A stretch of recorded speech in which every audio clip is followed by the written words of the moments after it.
Toro Breno. Este toro pertenece a la raza Gir, biotipo lechero.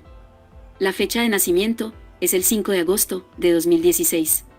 El dueño de este toro es José Coelho Vitor. Este toro está en prueba, participa en la prueba de descendencia de Embrapa.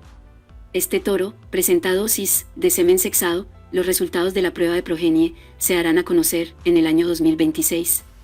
Este toro transmite a su descendencia beta-caseína 2A2, que es la leche A2A2, es una leche producida por vacas que, por su genética natural, no tienen la proteína causante de buena parte de los problemas digestivos relacionados con el consumo de leche. La leche A2 proviene de las vacas con 2 copias del gen A2 para beta-caseína. Si quieres adquirir la genética de este toro, en la descripción del video te dejaremos los datos de contacto del distribuidor autorizado.